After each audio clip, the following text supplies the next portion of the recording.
Bien, pues comenzamos la escuela bíblica. Sabéis que el título general de la escuela bíblica de este año es Fundamentos básicos para la vida de un cristiano.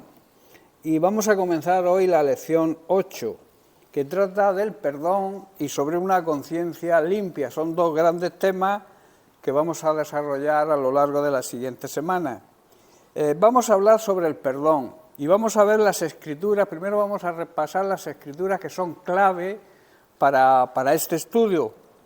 Y la primera la encontramos en Primera de Juan, capítulo 1, versículos del 5 al 10, donde dice lo siguiente, el apóstol Juan: este es el mensaje que hemos oído de él, o sea, de Jesucristo, y os anunciamos: Dios es luz y no hay ningunas tinieblas en él. Si decimos que tenemos comunión con él y andamos, vivimos en tinieblas, mentimos y no practicamos la verdad. Pero si andamos en luz, como él está en luz, tenemos comunión los unos con los otros, y la sangre de Jesucristo, su Hijo, nos limpia de todo pecado. Si decimos que no tenemos pecado, nos engañamos a nosotros mismos. Eso es el autoengaño, que yo considero que es el peor de los engaños. Y la verdad no está en nosotros. Pero si confesamos, que quiere decir, si reconocemos nuestros pecados, él es fiel y justo para perdonarlos y limpiarnos de toda maldad. Versículo 10. Si decimos que no hemos pecado, le hacemos a él, a Dios, mentiroso, y su palabra no está en nosotros. La siguiente lectura, que va a ser también clave para este tema, está en Hebreos capítulo 9, versículo 22, donde dice: y casi todo es purificado según la ley, con sangre, y sin derramamiento de sangre no se hace remisión, o sea, no hay perdón. Y Pablo en Efesios capítulo 4, versículos del 30 al 32 también dice: y no contristéis al Espíritu Santo de Dios, con el cual fuisteis sellados para el día de la redención, o sea, para el día del perdón. Quítense de vosotros toda amargura, enojo, ira, gritería, maledicencia y toda malicia. Antes sed benignos unos con otros, misericordiosos, perdonándoos unos a otros, como Dios también os perdonó a vosotros por medio de Cristo. Otra lectura está en Mateo capítulo 6, versículos 14 al 15, donde Jesús también dice: porque si perdonáis a los hombres sus ofensas, os perdonará también a vosotros vuestro Padre Celestial. Mas si no perdonáis a los hombres sus ofensas, tampoco vuestro Padre os perdonará vuestras ofensas. Y en Lucas capítulo 6, versículos 37 al 38, también Jesús nos dice: no juzguéis y no seréis juzgados, no condenéis y no seréis condenados, perdonad y seréis perdonados, dad y se os dará, medida buena, apretada, remecida y rebosando, darán en vuestro regazo, porque con la misma medida con la que medís, os volverán a medir. O sea, con la misma dureza que emitamos juicios sobre los demás, Dios nos va a tratar a nosotros. ¿Estáis entendiendo? La siguiente y última lectura está en Marcos capítulo 11, versículos 25 al 26. También son palabras de Jesús y dice: cuando estéis orando, perdonad si alguno tiene algo contra alguno, para que también vuestro Padre que está en los cielos os perdone a vosotros vuestras ofensas. Porque si vosotros vuelve a hacer hincapié no perdonéis, tampoco vuestro Padre que está en los cielos os perdonará vuestras ofensas. Bien, pues vamos a comenzar con el pecado, o sea, con el perdón. ¿Qué es el perdón? Es el primer apartado que vamos a estudiar. ¿Qué es perdonar? Perdonar es remitir, absolución, indulto, conmutación, indulgencia de una pena que hemos merecido, o de una ofensa recibida, o de alguna deuda o obligación pendiente. Eso significa perdonar. Y en el primer texto que hemos leído, el apóstol Juan nos dice, en Primera de Juan 1, del 5 al 10, dice: Dios es luz y no hay tinieblas en él. Donde hay luz, desaparecen las tinieblas. Si está Dios, no hay tinieblas. no hay pecado, no hay ignorancia. Si no está Dios, estamos en pecado, estamos en oscuridad y estamos en ignorancia. Y luego afirma el apóstol, si decimos que tenemos comunión con Él y andamos en tinieblas, andamos en pecado, andamos en rebeldía, andamos en ignorancia, mentimos y no practicamos la verdad. Pero si andamos en luz, como Él está en la luz, tenemos comunión unos con otros y la sangre de Jesucristo, el Hijo de Dios, nos limpia de todo pecado. El poder de la sangre de Cristo se hace efectivo en nosotros cuando vivimos en la luz, cuando vivimos en la luz del círculo, que Cristo es como un círculo que nos rodea con su luz y estamos protegidos por esa luz. Si decimos que no tenemos pecado, nos engañamos a nosotros mismos y la verdad no está en nosotros. Y si no está la verdad, estamos en la mentira, que es la obra misma de Satanás, el padre que Jesús llamaba el padre de la mentira.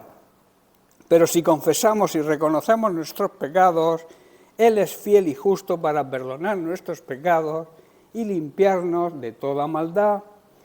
Si decimos que no hemos pecado, le estamos haciendo a Dios mentiroso, porque la Biblia enseña que todos somos pecadores. Todos nacemos con la tendencia al pecado y necesitamos la redención, necesitamos el perdón de los pecados para poder reconciliarnos de nuevo con Dios. Dios es luz y cuando andamos en su luz, andamos en comunión con Él y también en comunión unos con otros. Si tú dices que andas en la luz, que andas con Dios, que vives andando en comunión con Dios, viviendo en comunión con Dios, pero no te relacionas con los hermanos, con el resto de los creyentes, estás siendo autoengañado. Te estás engañando a ti mismo, porque si no amas a la familia de la fe, si no amas a las personas, a los creyentes que estás viendo con tus ojos, ¿cómo vas a amar a Dios que no le ves? ¿Estáis comprendiendo? De ahí la necesidad de reunirnos. Hay personas que tienen la costumbre de no reunirse. Y entonces dicen, yo sigo la iglesia, sigo la retransmisión por Facebook, por Internet, por YouTube, leo la Biblia en casa, oro, y yo estoy bien con el Señor. Mentira. Tú no puedes estar bien con el Señor si no obedeces su palabra. Y su palabra nos dice que debemos de reunirnos y no dejar de hacerlo como algunos tienen por costumbre.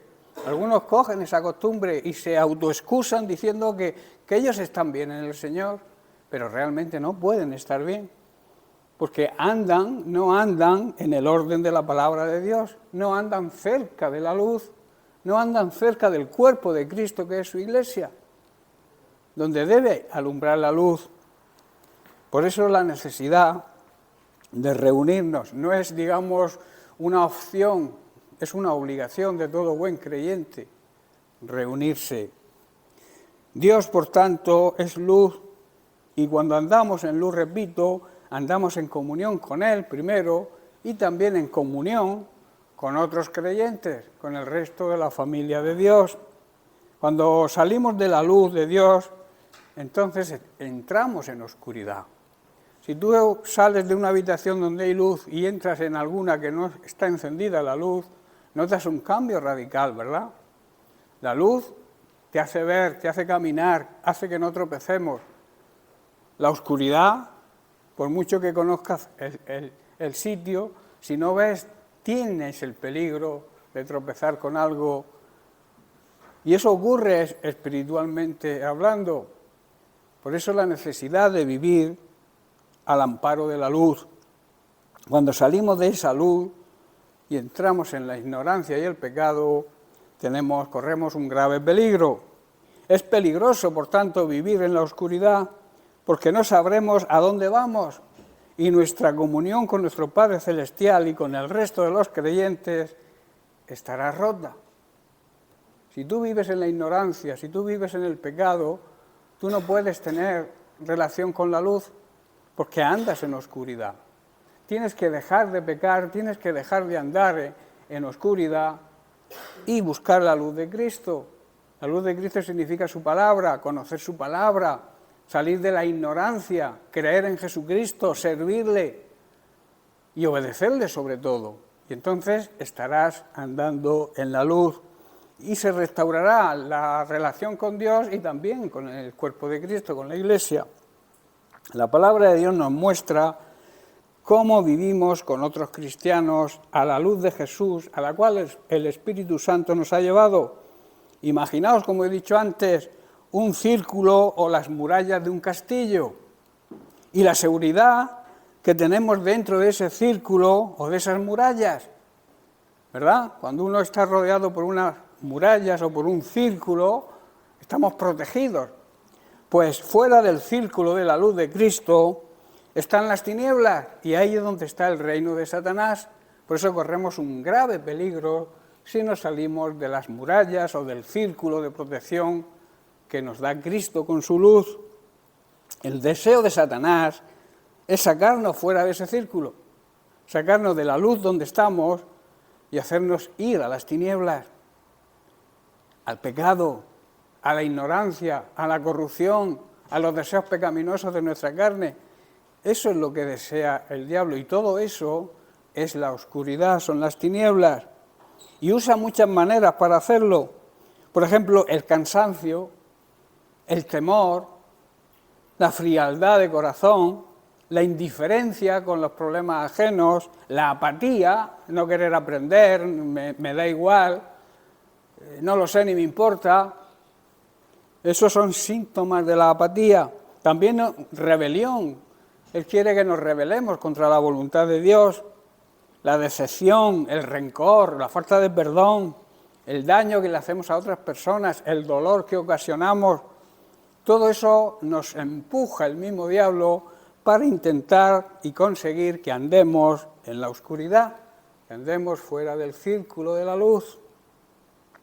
El lugar más oscuro e inseguro de todos está justamente fuera de la luz de Dios, apartados de Cristo. Es por eso que los cristianos que se han vuelto atrás, esos cristianos que un día se entregaron a Cristo pero se han vuelto atrás, están en mayor oscuridad que muchos de los que todavía no conocen la luz de Cristo. ¿Estoy comprendiendo? Aquellos que han degustado del amor de Dios, que han un día entregado su vida a Jesús y se han vuelto al mundo, esas personas están en más oscuridad, están en más pecado que aquellos que por una forma o por otra, o por la dejadez de la Iglesia que no predicamos lo que debemos predicar, viven en las tinieblas porque no han conocido aún la luz de Cristo. ¿Estáis entendiendo? La comunión rota con el Padre, sin embargo, puede ser restaurada por medio de Jesucristo, eso todos lo sabemos, ¿verdad? Que es nuestro abogado ante el Padre. En 1 de Juan capítulo 2, el siguiente capítulo al que hemos leído antes, versículos del 1 al 6, el apóstol nos dice: hijitos míos, estas cosas os escribo, esas cosas que están escritas en el capítulo 1, que es acerca de la luz, os lo digo para que no pequéis, para que no viváis en pecado. Pero si alguno peca, o sea, si alguno tiene un fallo de una manera puntual, abogado tenemos con el Padre a Jesucristo el justo, a Jesucristo que nos va a hacer justicia porque es justo. Jesucristo es Dios y Dios justo. ¿Estáis comprendiendo? Por eso acudimos a Él y Él es la propiciación. Propiciación significa Él es el sacrificio por nuestros pecados y no solamente por los nuestros, sino por todos aquellos de toda la humanidad. Y esta es la propiciación, el sacrificio, que Dios se hizo hombre en la figura de Jesucristo y murió por nuestros pecados. Dios perdona nuestros pecados y los de todo el mundo, mediante el arrepentimiento, claro está, porque Cristo se ofreció voluntariamente para morir por todos. Él no murió por ti solo o por mí solo, Él murió por toda la humanidad. Lo que pasa es que recibimos el valor, recibimos el efecto de la sangre de Cristo, aquellos que aceptamos, le aceptamos a Jesucristo como Señor y Salvador, pero Él murió por toda la humanidad. Por eso nosotros no podemos despreciar ni menospreciar a ningún ser humano, porque todos estamos hechos a imagen y semejanza de Dios, sea del color que sea su piel, sea su estabilidad económica, si es rico, si es pobre, si es blanco, si es negro, si es de un país lejano o es de un país cercano. Para Dios no hay acepción de personas. ¿Sabéis por qué? Porque se pagó el mismo precio por cada uno.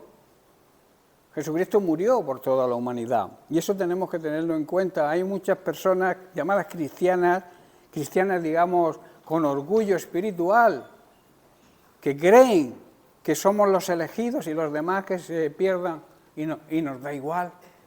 Pero eso es una dejadez, eso es la apatía, no importarnos el destino del resto de la creación de Dios, que Dios la ama. Dios dice en Juan 3:16 que de tal manera amó Dios a los seres humanos, a todos los seres humanos que habitaban la tierra y que la habitan hoy, que ha entregado, ha regalado a su Hijo para todos aquellos que crean en Él, todos aquellos que le obedezcan su palabra, reciban la salvación. Y nos utilizó a nosotros, a su iglesia nos ha elegido precisamente con ese plan y con ese propósito, que prediquemos el Evangelio. Que nos dejemos de historias entre nosotros, de conflictos internos, y vayamos al meollo de la cuestión, al meollo donde Cristo nos ha encargado, que es que seamos ejemplo para la gente que nos rodea y que les prediquemos el Evangelio de palabra y de obra, de testimonio, para que se puedan convertir, porque Él ama a tu vecino que lo maldice, Él ama a las personas que blasfeman contra Él, Él las ama y las perdona, si se arrepienten, claro, pero nuestra obligación es predicarles el Evangelio. Nuestra obligación no es convertirlos, porque nosotros no tenemos esa habilidad, ese poder, porque ese poder le pertenece al Espíritu Santo, que es el que toca los corazones, quien redarguye a las personas de pecado, a través de nuestra predicación, claro, y de nuestro testimonio. El Espíritu Santo lo usa, y entonces toca el corazón de las personas, y las personas se pueden convertir. Pero si nosotros no hacemos nuestra labor, ¿qué hacemos? Entristecemos al Espíritu Santo, que quiere actuar por medio de nosotros, pero al no estar dispuestos a hacerlo nosotros, Él tampoco puede hacer nada. ¿Estáis entendiendo? La Iglesia tiene un papel fundamental en la salvación de los incrédulos y tenemos que aplicarlo. Y si no, estamos pecando, si no, estamos viviendo en oscuridad, en ignorancia, porque lo sabemos pero no aplicamos lo que sabemos. ¿Sabéis que la sabiduría es la aplicación del conocimiento? Ser sabio es aplicar lo que sabemos hacer y no dejarlo solamente en la mente o en yo sé hacer una cosa pero no la hago. ¿De qué te sirve? ¿De qué te sirve manejar un vehículo, saber conducir si no conduces? ¿Estáis entendiendo? Con esto es lo mismo. ¿De qué nos sirve saber que tenemos que predicar el Evangelio si no lo hacemos? Lo sabemos, pero no lo hacemos, y eso es negligencia. Por eso dice, y en esto sabemos que nosotros le conocemos, o sea, tenemos relación con Él, si guardamos, que quiere decir si obedecemos sus mandamientos. Y el último mandamiento que nos dejó, digamos, las últimas palabras de Jesús aquí en la tierra, ¿cuáles fueron? Fue un mandamiento, id y predicar el Evangelio. ¿A quién? A todo lo que se ponga por delante, a toda criatura, a toda creación suya. Por eso es de vital importancia que obedezcamos la palabra de Dios, porque el que dice yo le conozco, o sea, yo tengo una buena relación con Dios, pero no le obedece, no obedece sus mandamientos, dice aquí el apóstol Juan, que es un mentiroso. ¿Estáis entendiendo? Si tú dices que conoces a Dios, pero no le obedeces, eres un mentiroso, no tienes conocimiento de Dios porque no sabes lo que Dios quiere. Y el propósito y el plan de Dios tienes que saberlo. Y cuando lo sabes, tienes que aplicarlo, tienes que hacerlo. Y entonces no te llamará la Biblia mentiroso. Y dice, y la verdad no está en él. Pero el que guarda, la contrapartida, el que obedece su palabra, en este verdaderamente el amor de Dios se ha perfeccionado. Ha llegado a un estado de perfección. Porque el amor se inicia, pero igual que la fe tiene que ir perfeccionándose, tiene que ir creciendo. Debemos crecer en fe y debemos crecer en amor. Y dice que el que obedece la palabra de Dios, el amor de Dios se va perfeccionando en él. Por eso sabemos que estamos en él, porque vemos con qué actitud actuamos. Y el mayor amor que podemos demostrarle a la gente que nos rodea es evitar que se condenen mediante nuestra predicación y mediante nuestro testimonio. Esa es nuestra obligación, porque dice el versículo 6, el que dice que permanece en él, o sea, el que dice que convive con él, que anda con él, que convive con su palabra y la obedece, debe andar como él anduvo. O sea, debe vivir de la misma forma que vivió Cristo. ¿Cómo vivió Cristo? Pues tenemos la Biblia, que nos habla de todas las cosas que Cristo hizo y todas las cosas que Cristo nos enseñó para nuestro bien, para nuestra salvación, para nuestra provisión. Entonces no podemos, y más en la parte del mundo que nos ha tocado vivir, que la palabra de Dios abunda. Hay Biblias por todas partes. Incluso en las aplicaciones móviles hay cantidad de Biblias, hay cantidad de traducciones, hay cantidad de estudios bíblicos. Pero ojo, llevad cuidado también, que no todo lo que sale por internet es la palabra de Dios sana y bien predicada. Hay que tener mucho cuidado con eso también, porque hay falsas doctrinas, falsos maestros, hay asalariados que solamente viven del Evangelio, no viven para el Evangelio, viven del Evangelio. Por eso dice aquí el apóstol Juan que nuestro abogado o defensor llevará nuestro caso en el momento en que le pidamos ayuda. Para que un abogado te defienda tienes que contactar con él y decir, fulanico, quiero que me defienda este caso, mi causa. Pues con Dios, con Jesús tenemos que hacer lo mismo. Ir a Él con fe, buscar a nuestro abogado, buscar a nuestro defensor, presentarle nuestro caso y pedir su ayuda. Entonces, ¿qué hará Él? Pues entrará en la presencia del Padre y defenderá nuestra causa. ¿Estáis comprendiendo? Y restaurará nuestra comunión con Dios y así podemos ser librados de nuestros pecados y de sus consecuencias, que es la condenación eterna, solo por confesarlos con nuestra boca y reconocerlos. Y por consiguiente, apartarnos de él, apartarnos del pecado, reconocimiento, o sea, pedir ayuda, reconocimiento de nuestros pecados y alejarnos del pecado. Y entonces recibimos el perdón de Dios, recibimos la misericordia y el amor de Dios. Si tú reconoces tu pecado pero no te apartas de él, ¿qué ocurre? Que falla una pata de las dos patas, ¿verdad? Hay dos patas, reconocer y apartarse. Si tú reconoces pero no te apartas, no te puede perdonar. Pero si lo reconoces, lo confiesas con tu boca, no a ninguna persona, sino a Dios mismo, le confiesas tu pecado, le reconoces tu pecado y te alejas del pecado, Dios te perdona.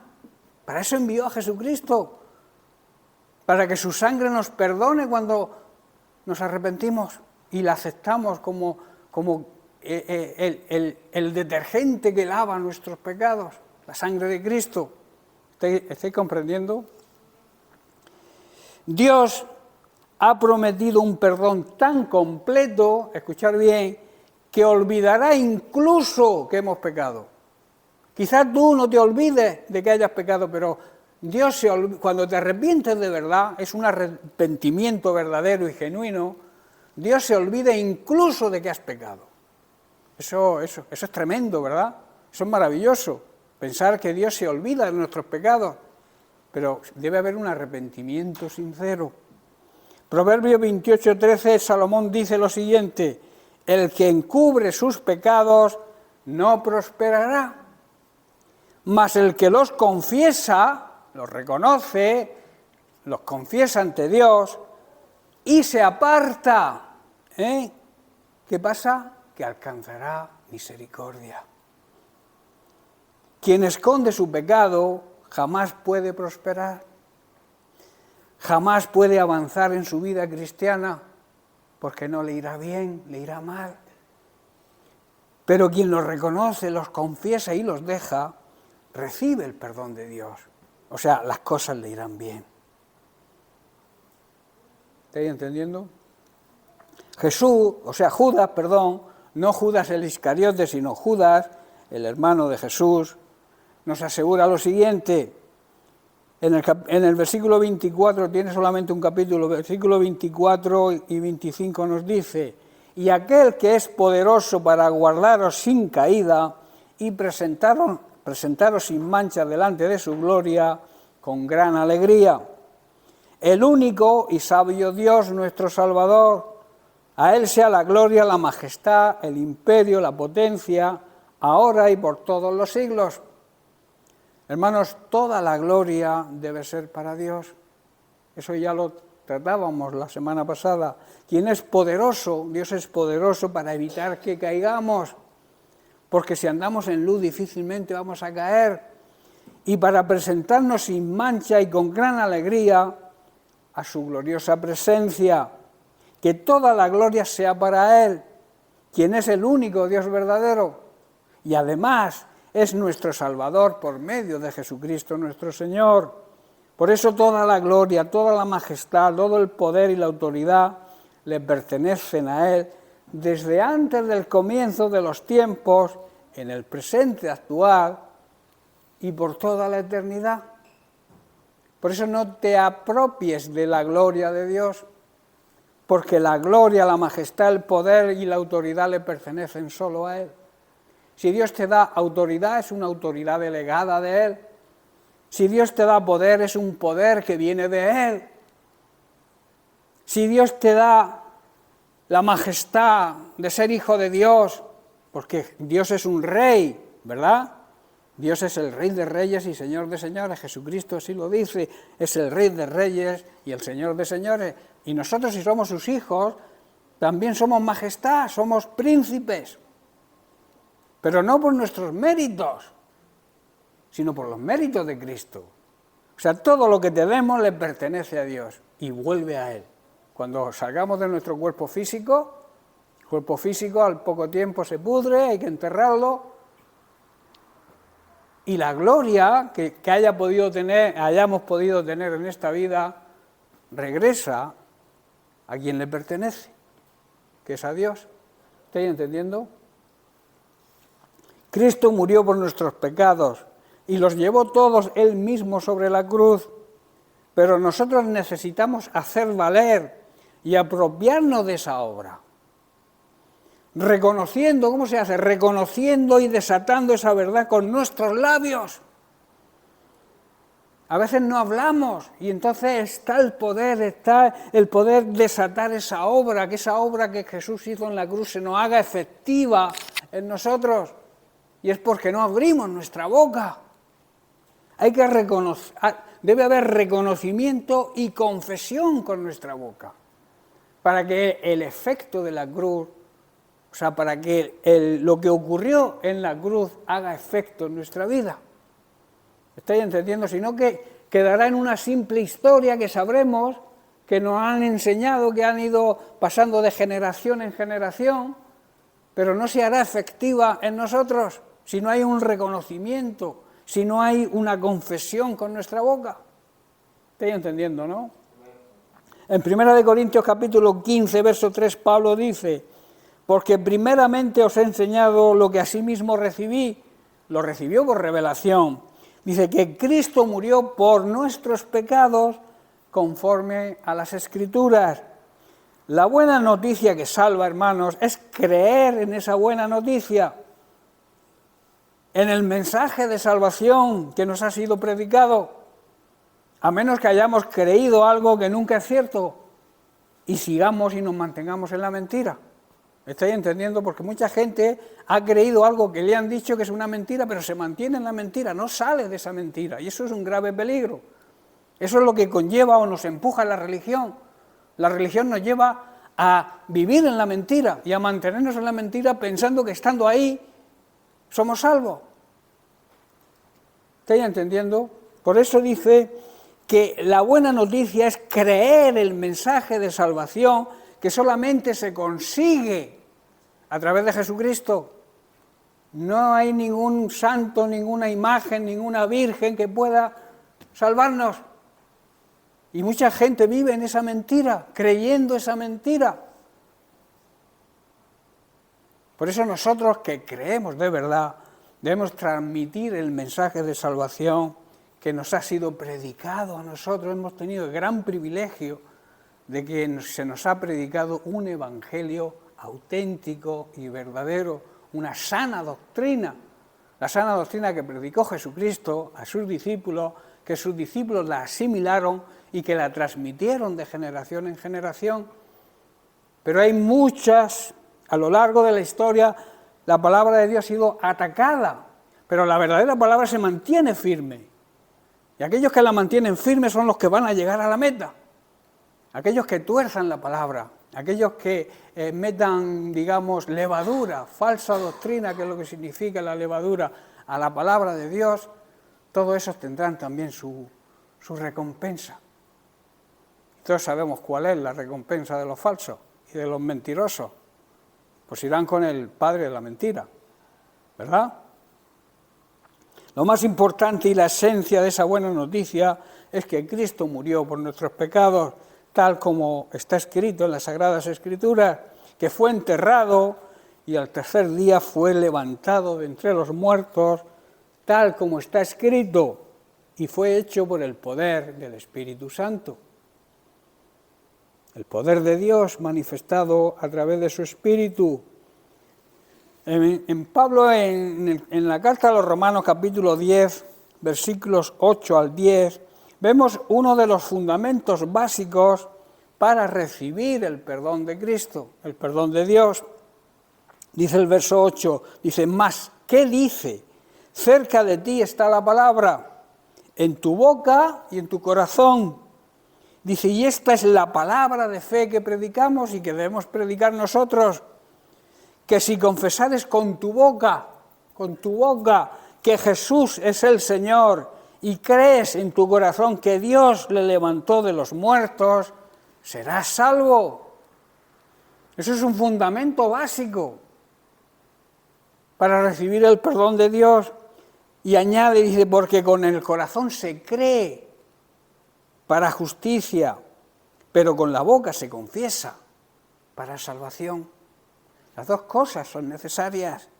El corazón debe creer, debemos creer de verdad, creer con el corazón para ser justificados, pero con la boca hay que confesarlo para recibir la salvación. Por eso mucha gente no entiende por qué hay que confesarlo públicamente, porque es lo que la palabra de Dios dice.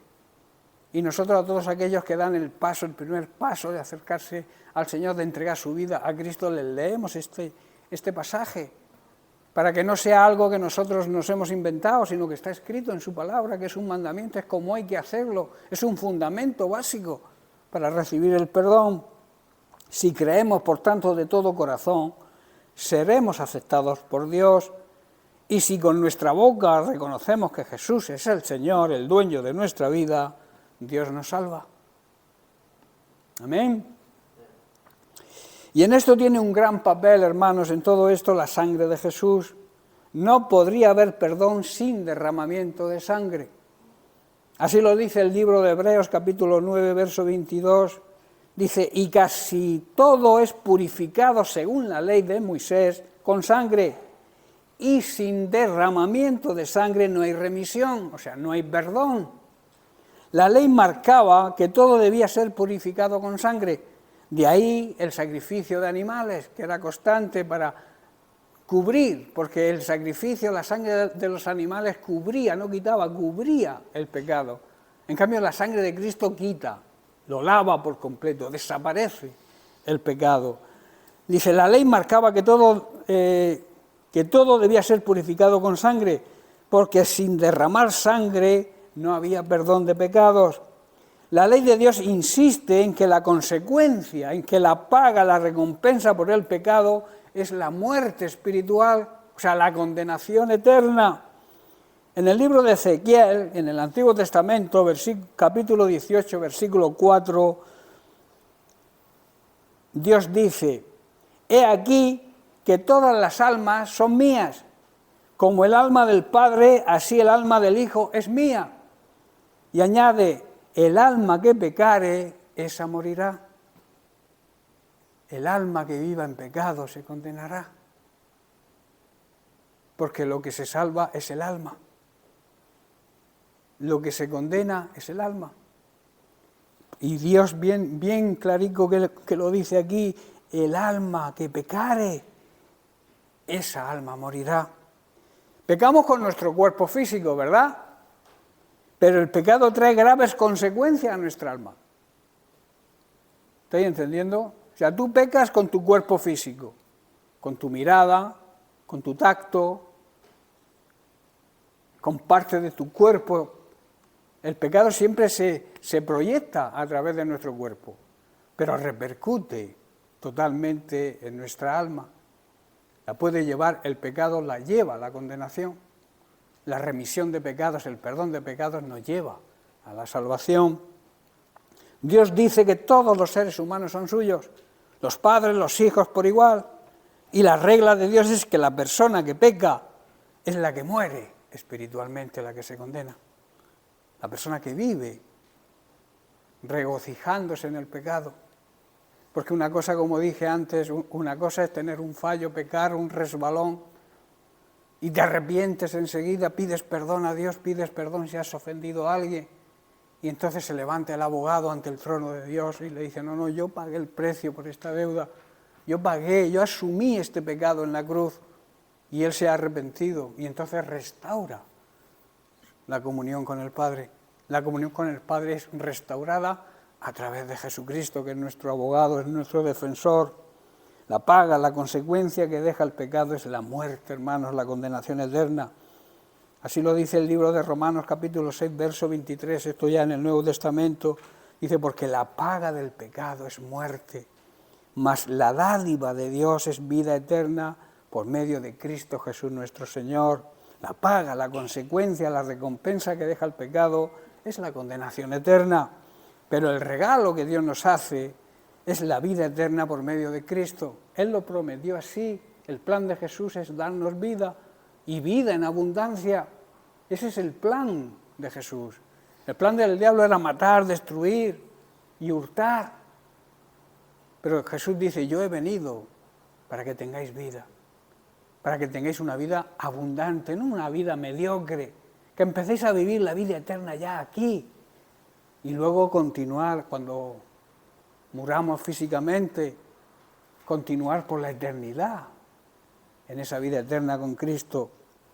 En 1 Pedro capítulo 3, verso 18, el apóstol Pedro dice, porque también Cristo padeció una sola vez por los pecados, el justo por los injustos, para llevarnos a Dios, siendo a la verdad muerto en la carne, porque Él murió en la carne, pero vivificado en espíritu. Cristo sufrió por nuestros pecados una sola vez y para siempre. No volverá a sufrir ese mismo martirio, esa muerte que Él sufrió, ese padecimiento, no volverá ya a sufrirlo, porque Él va a regresar, pero sin relación con el pecado. Él nunca pecó en su primera venida. En cambio, Él murió por los pecadores para llevarnos a esa reconciliación con Dios y salvarnos de la condenación eterna. Sufrió la muerte física, pero volvió a la vida en espíritu. Tremendo, ¿verdad? En 2 de Corintios capítulo 5, versículos 17 al 19, leemos lo siguiente. Pablo dice, de modo que si alguno está en Cristo, nueva criatura es, las cosas viejas pasaron, he aquí todas son hechas nuevas. Y todo esto proviene de Dios, quien nos reconcilió consigo mismo por Cristo y nos encargó, dice otra traducción, el ministerio de la reconciliación, que Dios estaba en Cristo reconciliando consigo mismo al mundo, no tomándoles en cuenta a las personas, a los hombres, sus pecados, y nos encargó a nosotros, su Iglesia, el ministerio, la palabra de la reconciliación. Esto significa, hermanos, que todo el que le pertenece a Cristo, todo aquel que vive unido a la cabeza que es Cristo, se ha convertido en una persona nueva. Somos una nueva creación en Cristo y esto nos compromete, porque Dios nos ha encargado la tarea de reconciliar al mundo, a la gente incrédula con Él. Ese es el trabajo de la Iglesia. Dios estaba en Cristo, como hemos leído, reconciliando al mundo consigo mismo, no tomando más en cuenta el pecado de la gente, y nos dio a nosotros el maravilloso mensaje de la reconciliación, de reconciliar al hombre pecador con Dios. Es solo, hermanos, por medio de la sangre de Jesús que somos limpiados de nuestro pecado, somos justificados por la sangre de Cristo.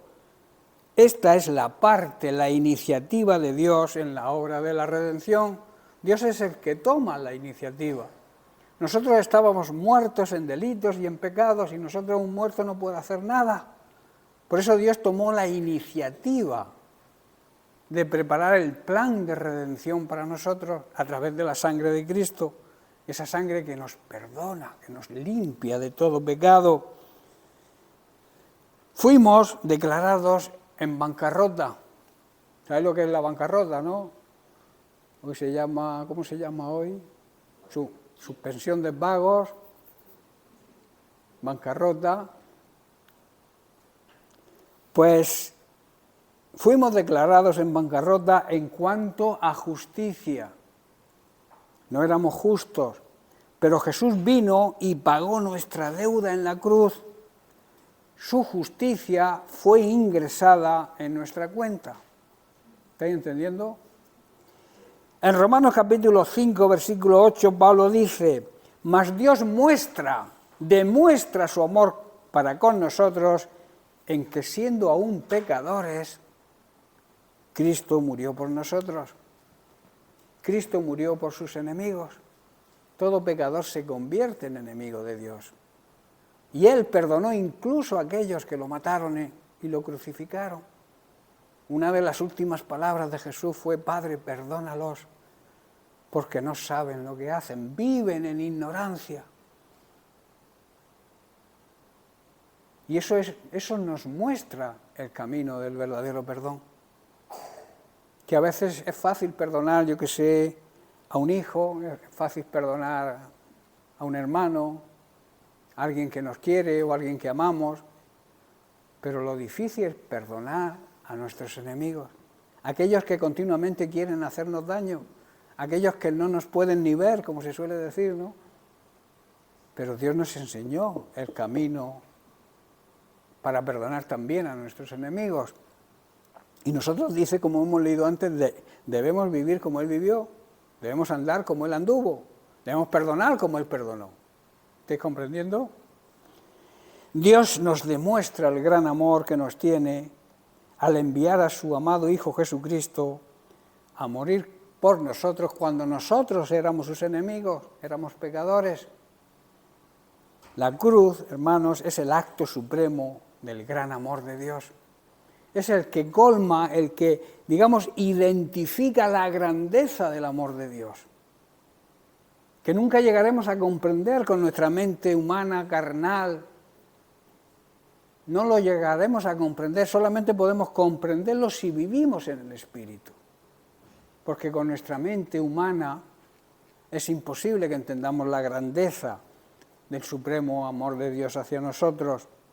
Hay un libro que se llama Living God's Way, Viviendo en el Camino de Dios, de Arthur Wallis, que dice: el hombre en el banquillo fue hallado culpable.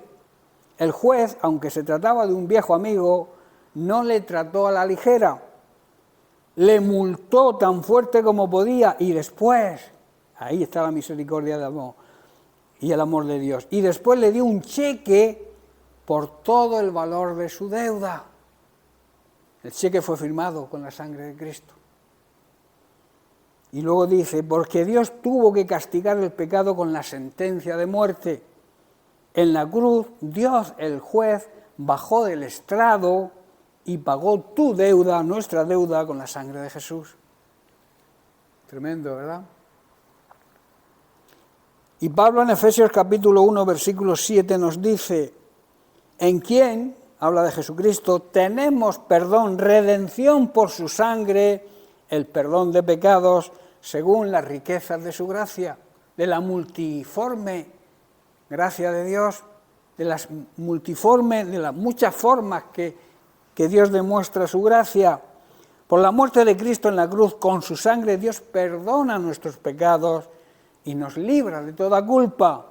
Esto lo hizo por su inmenso amor hacia nosotros, por su gran sabiduría y su conocimiento. Dios nos mostró el plan que había mantenido en secreto y que había decidido realizar por medio de Cristo, porque ya estaba en su mente, después que el hombre pecó, ya estaba en su mente cómo redimir al ser humano de su pecado. Y en Hebreos capítulo 10, versículo 19, dice así, así que hermanos, teniendo libertad para entrar en el lugar santísimo por la sangre de Jesús, a través de la sangre de Jesús podemos entrar en la presencia de Dios, si no sería imposible. Si no aceptamos la sangre de Cristo como la que nos purifica, la que nos limpia de todo pecado, no podemos entrar en la presencia de Dios, porque ningún pecador, ninguna persona que viva en pecado puede andar y estar en la presencia de Dios, es imposible, porque Dios no se relaciona con el pecado.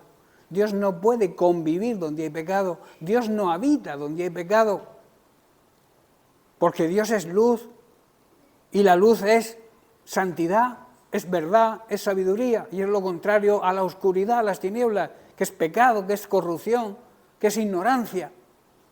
Donde está una cosa no está la otra, ¿verdad? Si tú tienes conocimiento, no eres un necio, porque tienes conocimiento, pero debes ejercitarlo.